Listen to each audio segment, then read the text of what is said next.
Thanks for joining us for CBN NewsWatch. I'm Mark Martin. Today, tensions rising in the Middle East yet again, with more battles between Israel and Hezbollah as Israeli forces attack a hospital in Gaza where Hamas was suspected of holding captives.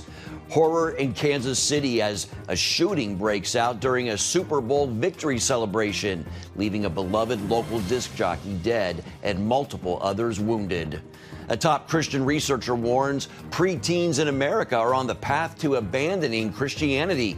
We're going to hear why George Barna is sounding the alarm. And with artificial intelligence ready to affect our lives, we're going to look at its impact on the church. Those stories and more today on NewsWatch. This is CBN NewsWatch.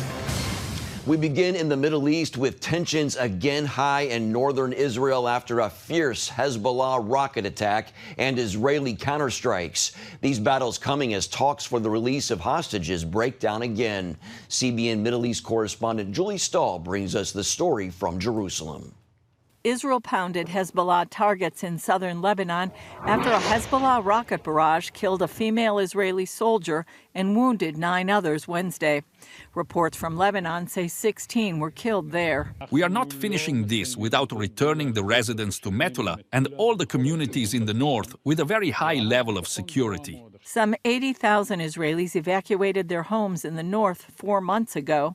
IDF Chief of Staff Herzi Halevi says Israel's goal is to push Hezbollah back from the border and stop the attacks, and will go to war if necessary.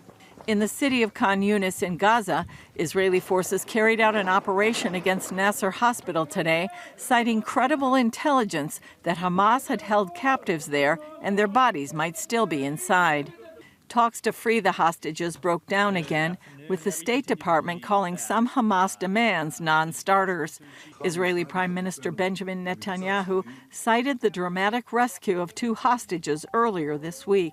This is also the key to the release of most of our hostages, strong military pressure and very firm negotiations. Meanwhile, former captives and relatives of hostages held by Hamas visited the International Criminal Court in The Hague. They want prosecutors to charge and arrest Hamas leaders. We're hoping for justice. After October 7, we feel that there is no justice.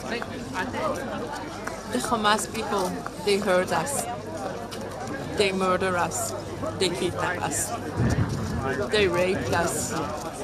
We're here to make a justice. In Washington, Second Gentleman Douglas Emhoff, who is Jewish, co-hosted an event to raise awareness of Hamas's sexual violence against Israeli women on October 7th. Torture, genital mutilation, butchery, leaving women after they've been raped and tortured to die in a ditch, all while you see the images of Hamas terrorists laughing and bragging about it. This happened. This happened to these women. This happened. So we have to shine a light on it. We have to shine a light on this sexual violence, this gender-based violence that happened. Yesterday, the House of Representatives overwhelmingly approved a resolution condemning rape and sexual violence by Hamas in its war against Israel. Julie Stahl, CBN News, Jerusalem. Our CBN News Middle East Bureau Chief Chris Mitchell is with us now from Jerusalem. Chris, are these reports about what Hamas did to Israeli women one of the reasons Israel is so determined to eliminate the threat from Hamas? Yes, it's one of the many reasons, Mark. They've been outraged by the silence of women's groups. It took weeks for actually the UN Women's Group to actually talk about this. There are advocates like Sheryl Sandberg. She's a filmmaker formerly with Facebook. She's doing a documentary about these atrocities to women. For some Israelis, it reminds them of the Holocaust. In addition to the sexual violence, what Israel wants to do, Mark, is to eliminate the threat of Hamas on its southern border. Tens of thousands are still not back home, just like there's tens of thousands that are still not back home on the northern border. The same is happening on the southern border. Some are returning. It's a bit of a trickle right now, but most of these people need security on the southern border if they're going to return. Chris, let's talk about the hostage negotiations. Israeli Prime Minister Netanyahu calls Hamas's demands delusional. Is there much hope in Israel that a hostage or ceasefire deal can be reached? Well, Mark, it seems like the longer it goes, the negotiations, the less likely it may happen. And on the other hand, it seems like Israel is committed to go into Rafah. That's really been the controversial military campaign. That's the last stronghold of Hamas, with about 4 battalions inside that city, as well as about 1 million refugees. You know, a lot of people right now are talking about the role of Qatar. That is the key to many people believe. Qatar is really part of this negotiations. But just the other day, we were talking to someone called Yigal Karman. He's the head of Memory Middle East Media Research Institute. They've been doing a lot of research on Qatar, and he says the U.S. is dependent on this small emirate here in the Middle East, a hugely rich emirate, and he believes that they're a Trojan horse and what he calls a ticking time bomb. What he means by that is Qatar is actually a supporter of terror groups. In effect, it's really built up Hamas over the years by funding it with billions of dollars. And they see that Qatar is having a nefarious and a real counterproductive role in these negotiations, as well as the wider Middle East. And yet they're right in the middle of these negotiations. And in a sense, some believe being almost an advocate for Hamas, maybe one reason these negotiations are not going so far right now. As Julie Stahl reported, Israel carried out an operation today against a hospital in Khan Yunis in Gaza. What more can you tell us about that? Well, Mark, there was credible intelligence, according to the IDF, from a number of sources, including from some of the released hostages, excuse me, that Hamas was holding hostages in the Nasser hospital there in Khan Yunis, and also that maybe some of the bodies of the hostages would be in there. Now, they're claiming and they're saying, and we've seen this over the past 4 months, is that Hamas is using hospitals as terror hubs, and that 85%, according to the IDF, of the major medical facilities in Gaza have been used by Hamas for their terrorist operations. They're using injured civilians as human shields and hiding hostages there too. So what the IDF is conducting a precise, limited operation inside the hospital, and a key objective, as defined by their military mission, is to ensure that the hospital continues to function and take care of its patients. Hezbollah keeps attacking Israel, Chris, and Israel keeps responding. Does it look like this is going to stay at a lower level of fighting, or is there real concern that this could explode into a full-scale war? Well, it really could expand into a full-scale war. The IDF chief of staff in Julie's report said as much. As I mentioned, there's about 100,000 Israelis away from their homes up on the north. Northern Israel is a bit like a ghost town. What they want to do is push Hezbollah back to a security zone. So there would be a security zone on the Lebanese side of the border, not the Israeli side of the border. And as the IDF chief of staff, when he was up there on the northern border, said, their job right now is to get ready for war. The first tack is getting ready for war in the north. Okay, Chris Mitchell from Jerusalem, thanks as always for your insights. Stay safe and know that many people are praying for you and our staff there in Israel. Coming up, a joyous celebration for the Super Bowl champion Kansas City Chiefs turns into horror as a shooting breaks out, leaving at least one person dead and multiple others wounded. We're going to bring you this tragic story when we come back.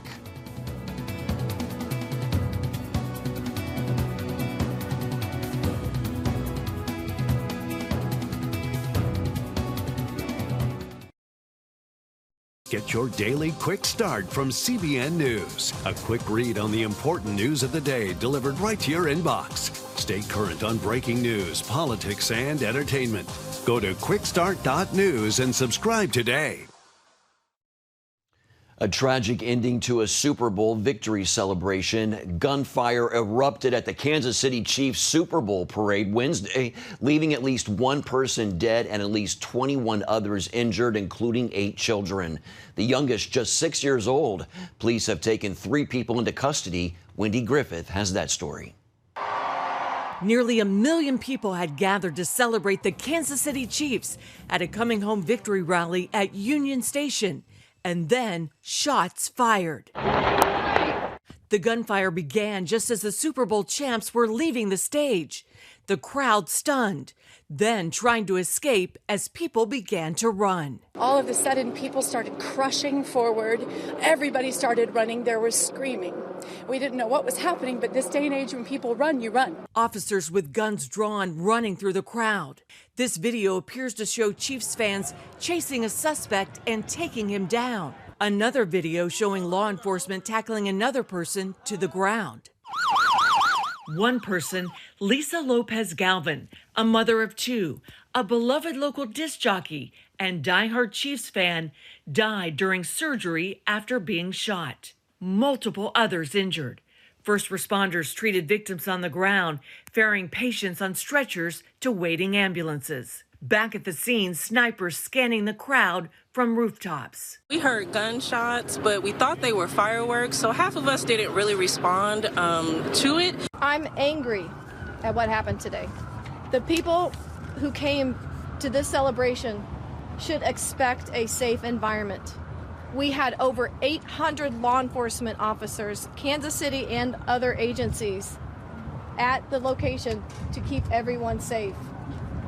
Because of bad actors, which were very few, this tragedy occurred. Quarterback Patrick Mahomes posting on social media that he's praying for Kansas City. And tight end Travis Kelce saying he's heartbroken. The children injured in this mass shooting are expected to be okay, but officials say more than a dozen adults are also suffering from injuries. Investigators are still looking into a motive behind this deadly shooting. Wendy Griffith, CBN News. So much prayer needed today. Well, still ahead, a warning from a top Christian researcher. Preteens here in the U.S. are heading toward abandoning Christianity. We're going to hear about his concerns right after this.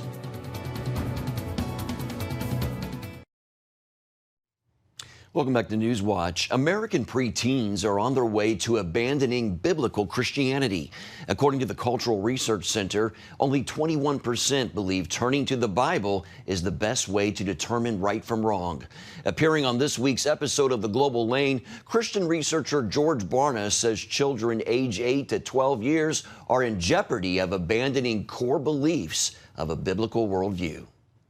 When we look at what they believe about the Bible, what they believe about absolute truth, about the means to eternal salvation, about how to define and pursue success and the purpose of life, in all of those areas, they're not doing well.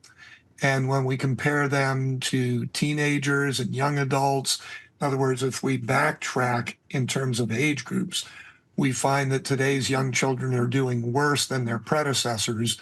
And we already know that their predecessors do not have a biblical worldview. So we're looking at a young group of people that is not moving toward thinking like Jesus, which is important because that's the only way that eventually you're going to be able to act like Jesus, because you do what you believe. Well, what's the cause then, George, of this biblical abandonment for preteens? Well, there's no single cause that we can point to, but there are a number of things that certainly contribute to that. One of those would be the enduring and negative impact of media messages upon children. The media continue to be the most impactful source of worldview development in our country. Secondly, we can look at the fact that only 4% of parents have a biblical worldview. They don't perceive themselves as being the ones who are responsible for developing the worldview of their children. Thirdly, we can look at the fact that most Christian churches these days neither prioritize children in ministry nor focus on worldview development when they have the attention of children within the church environment. So you add those and a few other things together, what the what the schools are doing, the influence of peers and so forth. And so it's a big turnaround that's got to happen.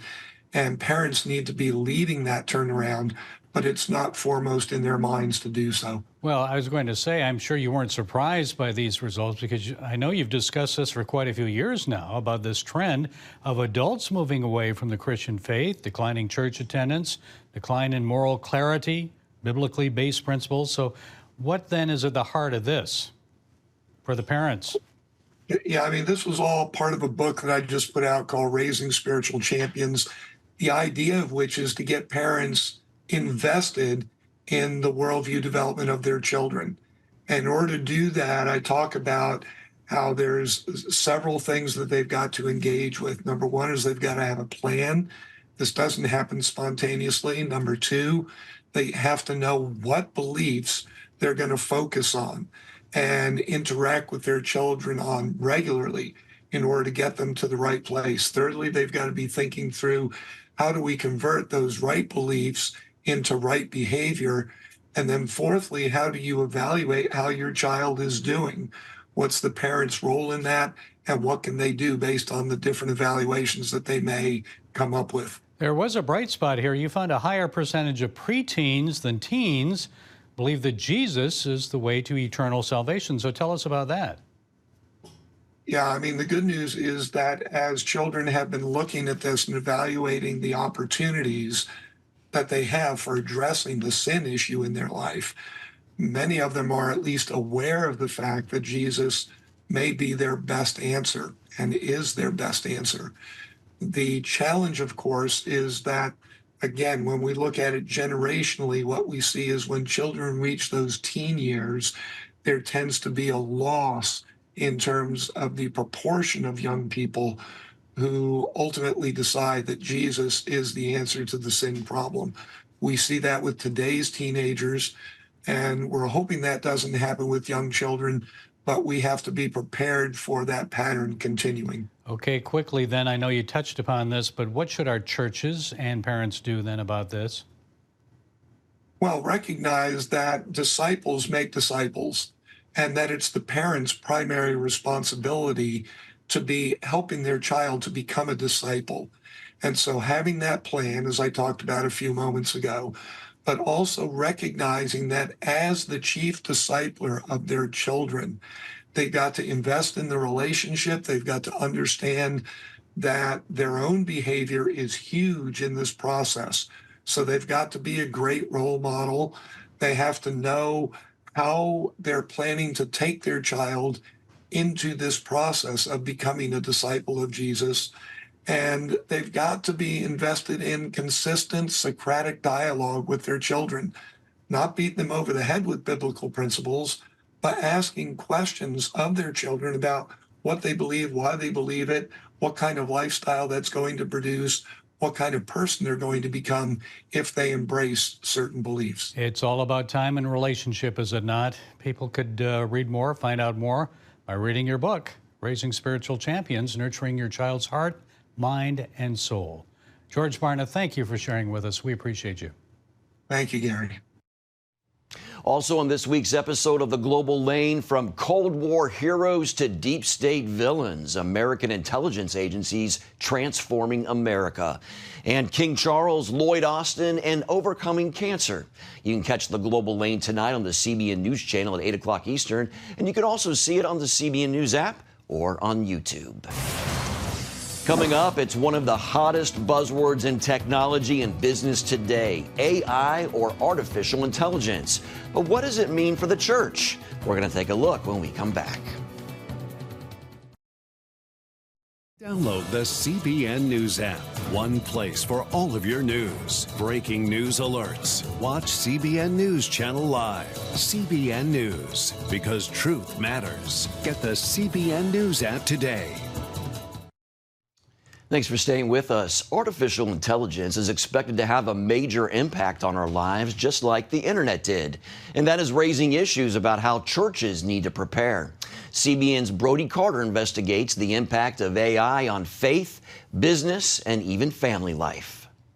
One of the questions we actually asked was, do you think that God can work through AI? And we found that a really large number of pastors say that God can work through AI. The overall embrace of AI in the digital world means it exists where you might least expect. It's everywhere. It's in social media. It's, when you get on Netflix. And quietly integrating into nearly every aspect of our lives. Researcher Ashley Ekme of the Barna Group is exploring how U.S. Christians feel about AI and its use in the church. A lot of congregants aren't particularly trusting of AI in the church at this moment. But pastors in particular are the ones who exhibit the most concern. Results from the study found 1 in 10 U.S. adults frequently use AI. In the church, more than half of attendees believe AI isn't good for church use, suggesting significant hesitation or skepticism about its role in religious contexts. There is nothing new under the sun, as Ecclesiastes would say, and God is not surprised by AI. Brad Hill with Glue, a partner in Barna's study, helps connect people to local churches and sees AI as key to transforming the company's workflow. We used to have to employ much more manual process to look at an inbound connection request and match it to the right church. So we've taken that now from about 3 hours down to milliseconds. Glue is investing about $25 million towards implementing AI in the church, including research and development. And Hill says it's time for pastors to also put together a game plan. It's not just churches and businesses that risk falling behind. Our government is also having trouble keeping pace with this fast-moving technology. Both the House and Senate are pushing bills that would study AI accountability and risk. For now, they've only collected pledges from AI companies to ethically self-regulate. Meanwhile, the Biden administration wants $2.6 billion from Congress to pay for a program that would make the government's AI resources more broadly available to researchers. Both policymakers and these organizations are equally responsible for them. They both have to hold themselves to the highest standards. Dr. Subodh Kumar, a Temple University data scientist, sees the lack of regulation as a combination of Congress needing a better understanding of AI, while also allowing freedom for it to thrive in areas of national security and economic development. In the meantime, it's up to users to regulate and protect themselves, and most importantly, their children. The parents are oversharing kids' information. And as a user, the best way to protect us right now is that put a control on. Brody Carter, CBN News. That's going to do it for this edition of CBN News Watch. Remember, you can find more of our news programs on the CBN News channel anytime or online with cbnnews.com. Also, tell us what you think about the stories you've seen by emailing newswatch@cbn.com. Or you can talk to us on Facebook, Twitter, and Instagram. Hope you'll join us next time. Have a great day.